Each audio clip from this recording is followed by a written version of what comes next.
प्रतिष्ठित माझ्या कंधारचे जमलेले सगळे नागरिक, पत्रकार मित्र आणि माझ्या तरुण मित्रांनो, तसंच नगर परिषद कंधारच्या करता जे आम्ही तुम्हाला उमेदवार दिलेले आहेत ते सर्व उपस्थित असणारे राष्ट्रवादी काँग्रेस पक्षाचे सन्माननीय उमेदवार, जमलेल्या बंधू भगिनींनो, तरुण मित्रांनो, खरं तर मी आज सकाळपासून थोडासा मला गाडीने प्रवास करावा लागतो. अजून माझी अंबेजोगाईची बीडची सभा आहे आणि त्याच्यावर इतर पण काही मान्यवरांना आपले विचार मांडायचे होते, परंतु मी आधीच सांगितलेलं होतं की मी आल्यावर प्रतापराव बोलतील आणि नंतर मी बोलीन.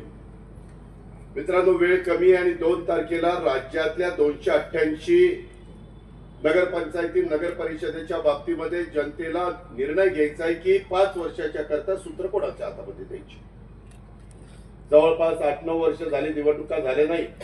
2017ला निवडणुका झाल्या, जानेवारी आता 2026 सुरू होईल. 22ला मुदत संपली, 23, 24, 25, 26 जवळपास 4 दिवस, 4 वर्ष माझ्या लोकप्रतिनिधींना, जनतेतनं निवडून गेलेल्या माझ्या कार्यकर्त्यांना तिथे संधी मिळाली नाही आणि साहजिकच कार्यकर्त्यांच्या मध्ये त्याच्यामुळे नाराजी आहे सगळ्याच राजकीय पक्षामध्ये. लाडक्या बहिणींच्या करता त्यांनाही वाटतं की आम्हाला संधी मिळाली नाही, वडीलधाऱ्यांनाही वाटतं की आमचं पण काही विजन होतं, आम्हाला पण कंधार करता, लोहार करता किंवा वेगवेगळ्या भागामध्ये ज्या निवडणुका चाललेल्या आहेत, देगलूर असेल, बाकीच्या सगळ्या भागात, तिथं आम्हाला काही गोष्टी करायच्या होत्या. लोकप्रतिनिधी म्हणल्यानंतर लोकांच्यातून निवडून गेलेला प्रतिनिधी, त्याला प्रश्नाची बारकाईने जाण असते. आता आपल्या तिथं बघायचं झालं तर जवळपास 10 हे आपले प्रभाग आहेत.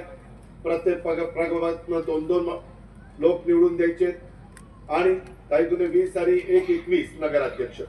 21 लोकांनी माझ्या कंधारच्या संदर्भातली जबाबदारी पार पाडणं, एक प्रशासक चीफ ऑफिसरनी पार पाडणं, याच्यामध्ये फरक आहे.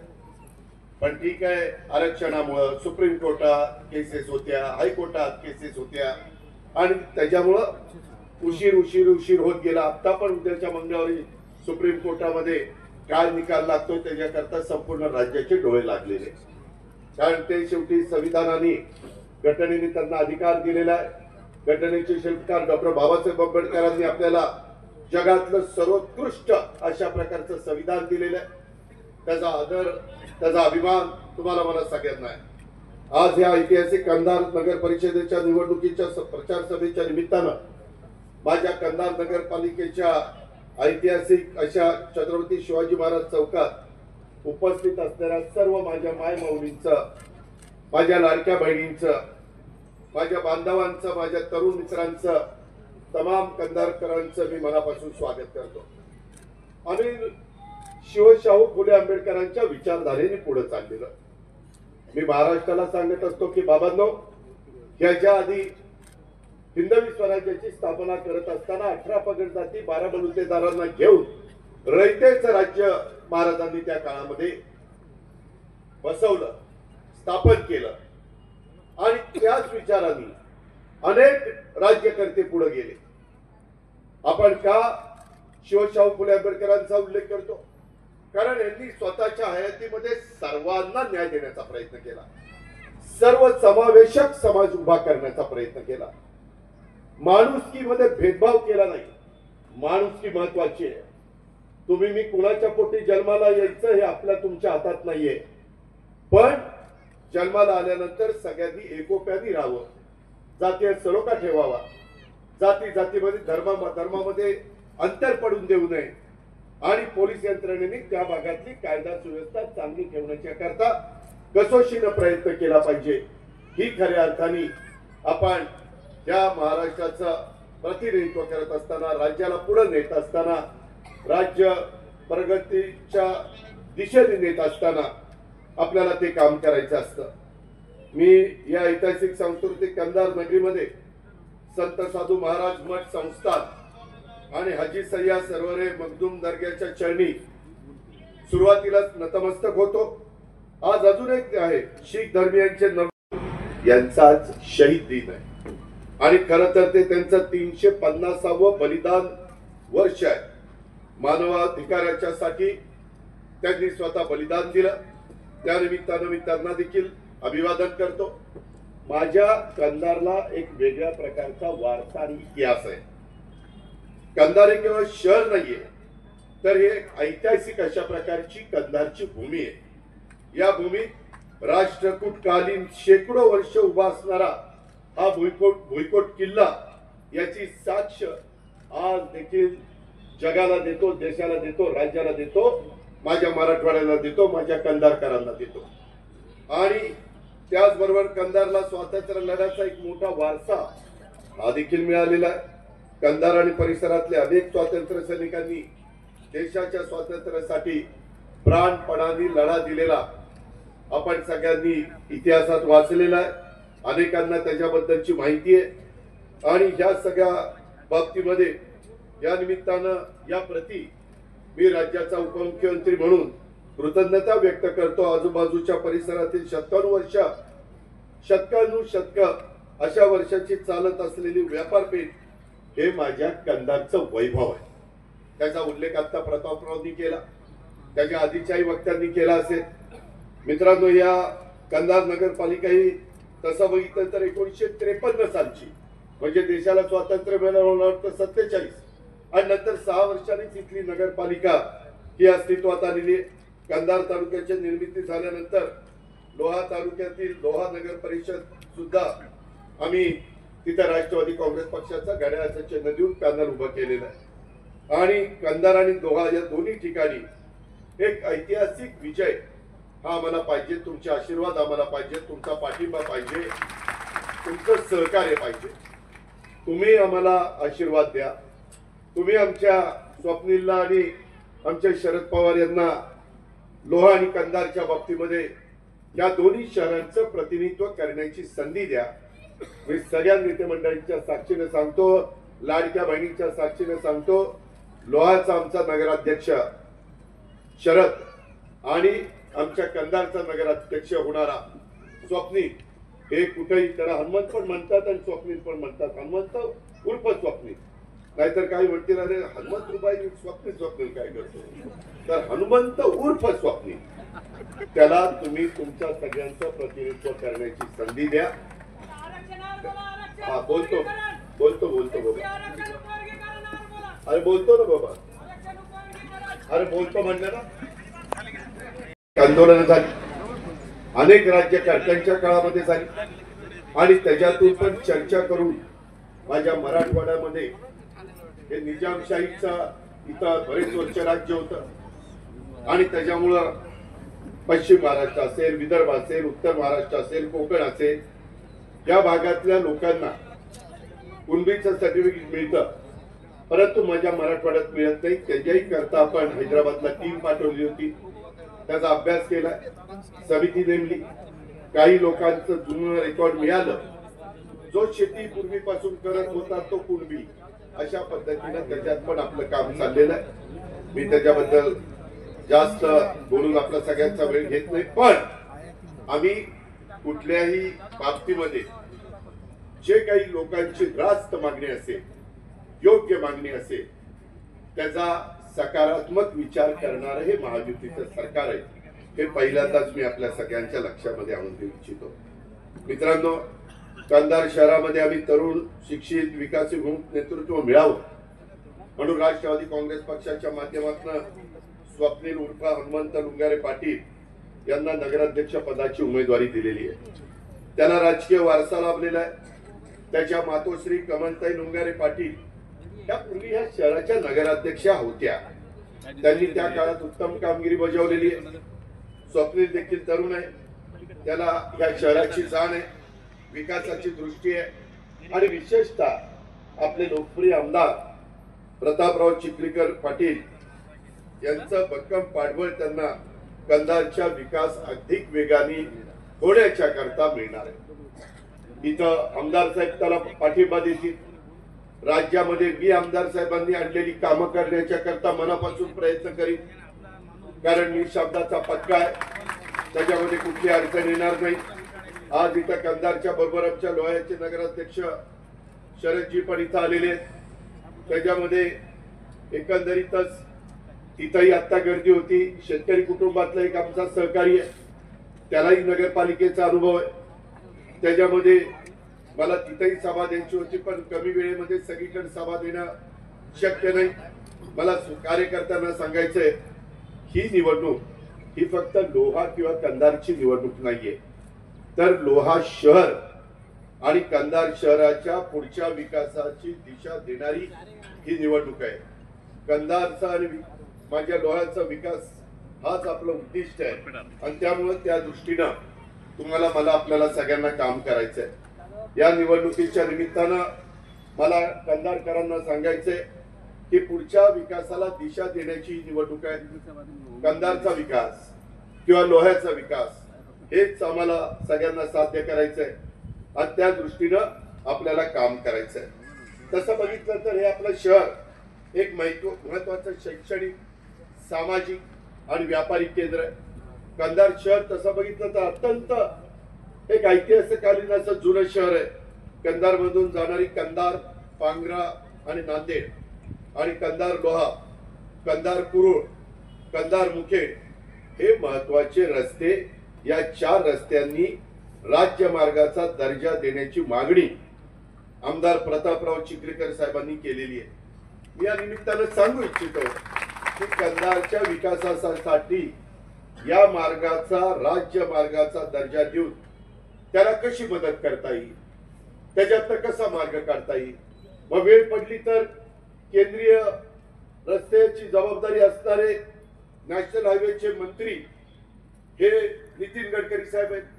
राज्यामध्ये आम्ही लोक सरकारमध्ये महायुतीचं सरकार आहे आणि त्याच्यामुळं आम्ही लोक ह्याच्यामध्ये मदत करणार आहोत आणि ह्याच्यामध्ये मदत झाली तर कनेक्टिव्हिटी वाढली जाणार आहे. कोणत्याही शहराचा विकास, मी 35 वर्ष महाराष्ट्राच्या राजकारणात, समाजकारणात काम करणारा एक कार्यकर्ता आहे. 6 वेळेला मला उपमुख्यमंत्री पदाची संधी मिळाली, अनेकदा मंत्रिपदाची, राज्यमंत्री पदाची, खासदार पदाची, विरोधी पक्ष नेत्याची अनेक पदं मी भूषवली, आमदार पद पण भूषवलं. मित्रांनो, हे सगळे करत असताना मी पाहिलेलं आहे, जर कनेक्टिव्हिटी वाढली तर शहराचा विकास दुपटीने होतो. हे मी अनुभवातून सांगतो. त्यामुळे आता कंधारच्या विकासासाठी सुद्धा या निमित्तानं आपल्याला गती द्यायची आहे. कंधार शहरातील जुन्या काळातील व्यापारपेठ ही काही वर्षापूर्वी काहींनी पाडली. पाडायला अक्कल लागत नाही, उभं करायला अक्कल लागते. कुणी अडाणी मारून देखील ते पाडू शकतं. पाडलं की पाडलं. मित्रांनो, मी देखील पिंपरी चिंचवड मध्ये तुम्हाला ऐकून माहिती असेल, माझे बारामती देखील मी चांगली केलेली आहे. मी जिथे जिथे जातो तिथे तिथे चांगला सल्ला देण्याचा प्रयत्न करतो, चांगले विचार मांडण्याचा प्रयत्न करतो, सगळ्यांना बरोबर घेऊन जावा असं आवर्जून तिथं लोकांच्या मनामध्ये रुजवण्याचा प्रयत्न करतो. आणि त्याच्यातूनच मला तुम्हाला सगळ्यांना सांगायचंय की आपल्याला ह्या जुन्या जी काही व्यापारपेठ काही वर्षापूर्वी पाडली, ही व्यापारपेठ आता अत्याधुनिक स्वरूपामध्ये आणि नव्या रूपामध्ये आपल्याला उभारावी लागणार आहे. हे येतानाच मी प्रतापराव गाडीमध्ये बोलत होतो, स्वप्नील देखील माझ्याकडे बसला असताना ते सांगत होता, इतर सहकारी सांगत होते. मित्रांनो, आम्ही पण नगरपालिका, नगरपंचायती चालवतो, त्यांचं उत्पन्न कमी असतं. माझ्या इथे एक नगरपंचायत आहे, तिचं उत्पन्न 6 कोटी आहे. 6 कोटीत काय शहर स्वच्छ ठेवणार, काय पिण्याच्या पाण्याच्या योजना देणार, काय रस्ते देणार, काय व्यापारपेठ बांधणार, काय मगाशी सांगितलं इथलं नाट्यगृह, ते नाट्यगृहाचं बाबासाहेब लुंगारे पाटील नाट्यगृह याचं सांस्कृतिक सभागृहाचं नूतनीकरण करायचंय, त्याला पैसा लागणार. मध्ये प्रतापराव चिखलीकरांनी आमच्या मागे लागून इथल्या पंचायत समिती कार्यालय बांधण्याच्या करता 15 कोटी रुपये मंजूर करून घेतलेले. शुद्ध पाण्याच्या करता त्यांनी आता उल्लेख त्याच्यामध्ये केला. क्रीडा संकुलाच्या करता इथली 6 एकर गायरानाची जागा ही आम्ही त्या ठिकाणी देण्याचा निर्णय घेतला. सुप्रीम कोर्टाने सांगितले गायरान कुणाला द्यायचं नाही, परंतु सार्वजनिक कामाला द्यायचंय. क्रीडांगणे सार्वजनिक काम आहे. माझ्या कंधारच्या परिसरातली मुलं मुली उद्याच्याला दर्जेदार अशा प्रकारे क्रीडा क्षेत्रामध्ये पुढे यावी आणि त्याकरता आपण ती 6 एकर जागा घेऊन नांदेडच्या नंतर एक चांगलं क्रीडा संकुल इथं उभं करायचं आपण ठरवलेलं आहे. आपला मानस आहे. आपले माणिकराव कोकाटे त्यांच्याकडेच हे खातं आहे, क्रीडा खातं, ते राष्ट्रवादीचे. त्यांना हक्काने आपण सांगू शकू. त्यांच्याकडे अवकाफ खात आहे, त्यांच्याकडे आपलं अल्पसंख्याक विभागाचं खातं आहे. मौलाना आझाद महामंडळातनं आपण मदत करू शकतो. त्याचा आता निधी मी वाढवलेला आहे. वेगवेगळ्या माझ्या मुलांना मुलींना जाण्याकरता शिष्यवृत्तीच्या रकमा वाढवलेल्या आहेत. माझ्या मागासवर्गीय समाजाच्या करता जसं बार्टी आम्ही काढलं, आम्ही आमच्या वेगवेगळ्या सहकाऱ्यांच्या करता आरटी काढलं, आम्ही त्याच्यामध्ये आदिवासींच्या करता आरटी काढलं, माझ्या अल्पसंख्याक समाजाच्या करता मारटी काढलं, सर्वसाधारण समाजाच्या करता सारथी काढलं, ओबीसी समाजाच्या करता महाज्योती काढलं, काहींच्या करता अमृत काढलं. या संस्था नुसत्या नावाला नाही काढल्या, त्याच्यातून माझ्या त्या घटकातल्या मुलांना मुलींना कर्ज मिळावं आणि त्या कर्जाचं 5 वर्ष व्याज हे सारथी, महाज्योती, बार्टी, आरटी, मारती ह्या भरणार आहे. आणि त्याच्यातून त्या मुलाचं, त्या मुलीचं किंवा त्या माझ्या लाडक्या बहिणीचं, त्या बांधवाचं काही ना काही स्वतःचा व्यवसाय त्याला सुरू करता यावा, त्याकरता या राज्य सरकारने योजना आणलेली आहे. मला काही जण सांगत होते की दादा, काही जण सांगतात लाडकी बहीण योजना, आम्हाला जर तुम्ही मतदान केलं तर लाडकी योजना बहीण योजना चालू राहील, नाहीतर बघा बाबा असं काही नाही. लाडक्या बहिणींना तुम्ही काळजी करू नका. त्यामध्ये महायुतीच्या सरकारने आणलेली ती योजना आहे. मीच अर्थसंकल्पामध्ये त्यावेळी सादर केलेली होती. त्याच्यातून आमच्या ग्रामीण भागातल्या, शहरी भागातल्या ज्यांच्याकडं काहीच हातामध्ये कधी पैसा नसायचा, गरीब कुटुंबातली माझी महिला, तिला त्याच्यातनं थोडा का होईना आधार मिळालेला आहे. ते पैसे वेळच्या वेळेला देण्याचं काम आम्ही सगळेजण करतो. त्याच्यामुळं कुणी काहीतरी सांगत असेल तर ते तुम्हाला भीती दाखवतात. तुम्ही भीतीला भीक घालू नका, काय घाबरू नका. तुमचा लाडका भाऊ तुमच्या पाठीशी आहे, मी तुम्हाला शब्द देतो. त्याच्यामुळं असं कुणी दमदाटी देऊन काहीतरी भीती दाखवून तुम्ही आम्हाला मत द्या, नाहीतर आम्ही कसं करू. ही लोकशाही आहे, प्रत्येकाला आपलं मत मांडण्याचा अधिकार आहे. मला पण आहे, इतरांना पण आहे. परंतु तो कायद्याच्या, नियमाच्या, संविधानाच्या चौकटीच्या बाहेर किंवा हातात कायदा घेऊन आमच्याही लोकांनी कुठं काय चुका करू नये आणि समोरच्याही लोकांनी विरोधकांनी चुका करू नये, हे मला तुम्हाला सगळ्यांना सांगायचं आहे. आणि त्याच्यामुळे मी मगाशी जे सांगत होतो, अत्याधुनिक स्वरूपामध्ये आपल्याला नव्याने व्यापारपेठ उभी करायची, मला व्यापाऱ्यांना सांगायचंय. त्यामुळे स्थानिकांना रोजगार मिळणार आहे, व्यवसाय त्यांचा चांगला चालणार आहे, आर्थिक चक्र वेगाने कंधारच्या परिसरातलं फिरायला मदत होणार आहे. कंधारच्या शहराच्या पाणी पुरवठ्याच्या बाबतीमध्ये बोलायचं झालं तर प्रतापराव चिखलीकरांना आठवत असेल, 2004-5च्या आसपासची गोष्ट असेल. आणि या राज्याचे मुख्यमंत्री आपल्या मराठवाड्याचे सुपुत्र विलासराव देशमुख साहेब होते. आणि त्या काळामध्ये तिथं स्वर्गीय विलासराव देशमुख साहेब असताना चिखलीकर साहेबांचा सातत्याने पाठपुरावा होता. त्यांचे विलासरावांशी संबंध चांगले होते, त्यांचे अजित पवारशी संबंध चांगले होते. आणि त्याच्यामुळं 500 कोटीहून अधिक निधी त्या काळामध्ये आम्ही दिला. आणि आज कंधारकरांना तहान जी काही भागवली जाते, ही तहान या धरणातनं त्या ठिकाणी भागवण्याचं काम आपण करतो. जुन्या कंधार शहराला वाढीव पाणी पुरवठा योजनेच्या करताची आवश्यकता आहे, त्याचा उल्लेख त्यांनी केला. त्याच्यामध्ये त्यांनी सांगितलं की ही योजना आपल्याला मार्गी लावावी लागणार आहे, जलशुद्धीकरण केंद्राची क्षमता वाढवावी लागणार आहे, पाण्याचा साठा जो काही जलसाठा असतो तो वाढवण्याच्या करता आपल्याला काम करावं लागणार आहे. लिंबोटी धरणाचं मी मगाशी सांगत होतो, ते धरण त्या काळामध्ये विलासरावांच्या प्रयत्नातून, आमच्या प्रयत्नातून, प्रतापराव चिखलीकरांच्या प्रयत्नातून, तुमच्या सगळ्यांच्या रेट्यामुळं हे झालेलं आहे. शेवटी माझा बळीराजा समाधानी झाला पाहिजे, तो सुखावला पाहिजे, तो लाखाचा पोशिंदा आहे, तो आता अडचणीत आलेला होता, त्याला पूरग्रस्त परिस्थिती निर्माण झालेली होती, त्याला आम्ही मदत करण्याच्या करता निश्चितपणे एक सकारात्मक भूमिका घेतली, हेही आपण विसरू नका. ड्रेनेजची व्यवस्था, त्याचं आधुनिकीकरण करण्याचं काम हाती घ्यावं लागणार आहे.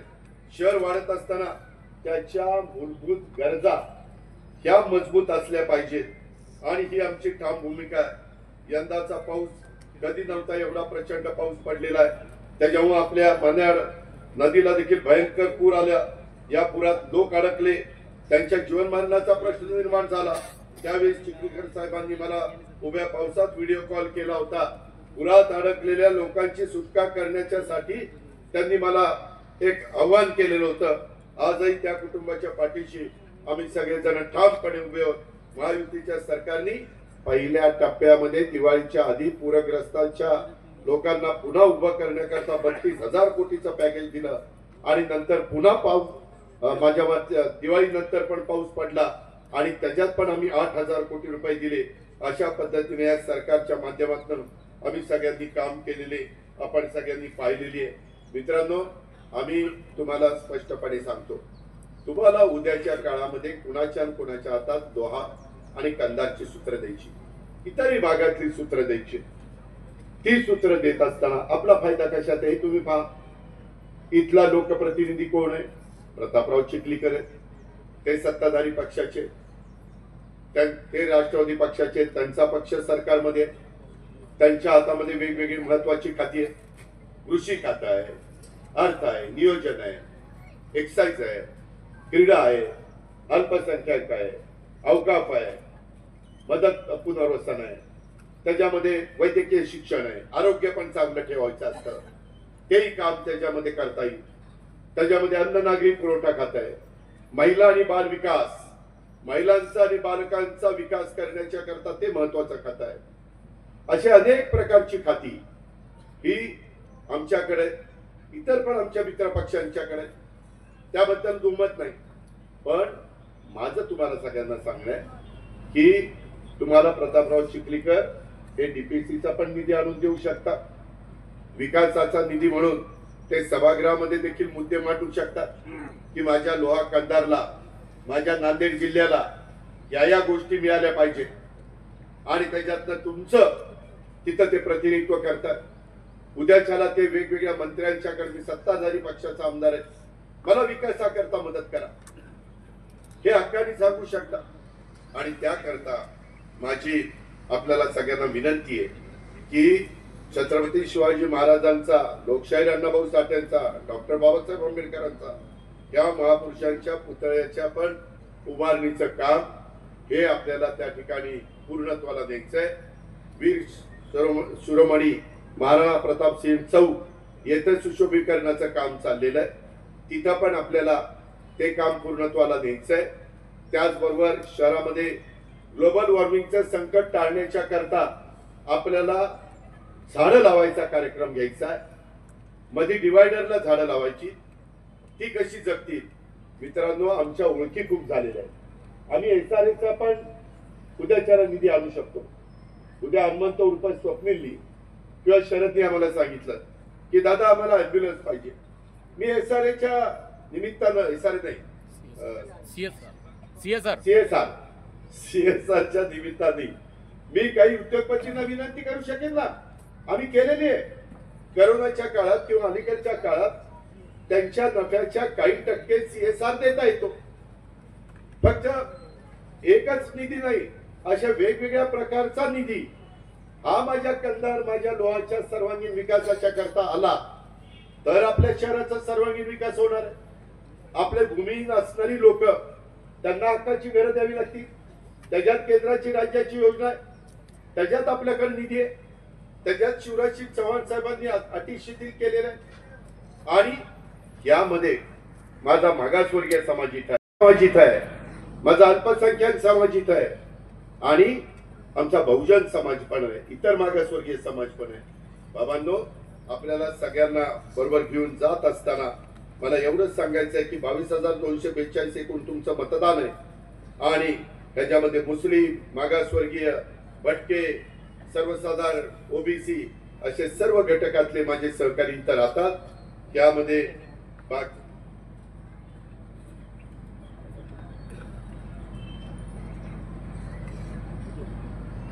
आसाद नगर, भीमगड, साठे नगर भागात विकास करू, रस्ते, नाल्या, पिण्याचे पाणी। मी आता तेच सांगतो, कंधार मध्ये आसाद नगर आलं, भीमगड आलं, साठे नगर आलं, सगळंच आलं।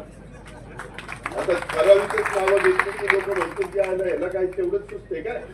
त्याच्यामुळं पूर्ण कंधार इथं डेव्हलपमेंट प्लॅन असेल, काही बाबतीमध्ये कुणाच्या आरक्षण म्हणजे काहींच्या त्यामध्ये हद्दवाढीमध्ये किंवा डीपी मध्ये काही कुणावर अन्याय झाला असेल तर तुम्ही सांगा ना आमच्या नगराध्यक्षाला, तुम्ही सांगा ना आमच्या प्रतापरावला, आम्ही त्याच्यामध्ये नगर विकास करत जाऊ ना की बाबा हा त्यांच्यावर अन्याय आहे, तो दूर करता येतो, त्याच्यामधला मार्ग काढता येतो. हे पण आपण करू शकतो. मित्रांनो, हे मी केलंय. पिंपरी चिंचवड मध्ये देखील माझ्या नांदेड परिसरातले, कंधार आणि लोहा परिसरातले पण नागरिक आहेत. तुम्ही विचारा त्यांना तिथं कसं शहर केलं गेलं 25 वर्षात. अक्षरशः डबल फ्लायओव्हर, तिथं रस्ते, तिथं लाईट, तिथं पाणी, तिथं उद्यानं, तिथं क्रीडांगण, सगळ्या सुविधा दिल्या, बारामतीमध्ये दिल्या. आम्ही काम करणारी माणसं आहेत, आम्ही बिनकामाची नाही, आम्ही शब्दाचे पक्के आहोत. आम्ही त्या बाबतीमध्ये तुम्हाला विकासाला मदत करणार आहे. आम्ही केलाय, परंतु आमच्या पुरता आम्हाला मर्यादित ठेवायचा नाही. तो चांद्यापासून बांध्यापर्यंत पोहोचला पाहिजे. तुम्ही मला साथ द्या, मी तुम्हाला साथ देतो. तुम्ही मला सहकार्य करा, मी तुम्हाला सहकार्य करतो. काही मी शब्द वापरले की लगेच मीडिया म्हणतो दादा मी प्रलोभन दाखवलं. आता तेवढं तर मी म्हणणार, माझ्या मतदारांनी मला साथ द्या. मी काही साधू संत नाही बाबा, मी आहे आडामासाचा माणूस तुमच्यासारखा. तुम्हाला विकास पाहिजे, मी विकास करू शकतो, त्याकरता मी तुम्हाला मदत करू शकतो. प्रतापराव चिखलीकर मदत करू शकते, आमचा तरुण हनुमंत उर्फ स्वप्नील मदत करू शकतो, त्याची टीम मदत करू शकते. त्याच्या टीम मध्ये तर 3 माजी उपनगराध्यक्ष. आम्ही 21 उमेदवार देत असताना 14 जण नवे दिलेले आणि 7 जण जुने अनुभवी दिलेले. बघा तुम्ही 21च्या यादीमध्ये असं आहे की नाही. या पद्धतीनं आम्ही तुम्हाला व्यवस्थित, कारण तरुण आमचे सहकारी पण नाही, मी चुकून सांगितलं, 7 नवे दिले, 3 माजी उपनगराध्यक्ष दिले आणि 11 माजी नगरसेवक दिले. असं झालं म्हणजे 21. आता उद्याच्याला हे 7 लोक 5 वर्ष शिकतील. ते पुढे माजी नगराध्यक्ष होती, माजी नगरसेवक होती, त्याच्यात पुढे नवीन काही देऊ. म्हणजे नव्या जुन्यांचा व्यवस्थितपणे समन्वय साधण्याचं काम राष्ट्रवादी काँग्रेस पक्षाने घड्याळांनी माझ्या डोळ्यामध्ये केलेलं आहे, माझ्या कंधारमध्ये केलेलं आहे, महाराष्ट्रात इतर नगरपालिकेमध्ये केलेलं आहे. आणि म्हणून माझं तुम्हाला सगळ्यांना सांगणं आहे की या सगळ्याचा विचार करून जास्तीत जास्त वेगवेगळ्या घटकाला, वेगवेगळ्या जाती धर्माला त्याच्यामध्ये सामावून घेण्याचं काम आम्ही सगळ्यांनी त्या बाबतीमध्ये केलेलं आहे. आणि म्हणून कंधार आणि लोहा या विकासाच्या साठी कुठल्याही प्रकारची कमतरता भासू नये. त्याच्यात तुम्ही पण साथ द्यावी लागेल, तुम्हाला पण स्वच्छतेचं महत्व समजून घ्यावं लागेल, तुम्हाला पण चांगल्या सवयी या स्वतःला लावून घ्याव्या लागतील. अशा पद्धतीनं आपल्याला आपल्या इथल्या लोकांचे संसार उभे करायचे. शेतकरी अडचणीत आलेला होता, त्याला पुन्हा आपल्याला उभारी द्यायची, त्याला पुन्हा आपल्याला उभं करायचंय. आणि कंधार शहराच्या तर विशेषतः कोणत्याही बाबतीमध्ये जे काही तुमचं स्वप्न आहे, जे काही आमचा जाहीरनामा आहे, जो काही आमचा वचननामा आहे, त्याच्यातनं कंधार आणि लोहाच्या परिवर्तनासाठी आणि कंधार लोहा या उज्ज्वल भवितव्याच्या साठी राष्ट्रवादी काँग्रेस पक्ष आणि त्या राष्ट्रवादी काँग्रेस पक्षाचं घड्याळ आणि त्याचे अधिकृत उमेदवार स्वप्नील आणि आमचा हनुमंत उर्फ स्वप्नील आणि शरद आणि त्यांच्या सगळ्या टीमला आपण भरघोस मताधिनी त्या ठिकाणी विजयी करावं, अशा प्रकारचं आव्हान मी आज आपल्याला सगळ्यांना करतो आणि या ठिकाणी थांबतो. जय हिंद, जय महाराष्ट्र.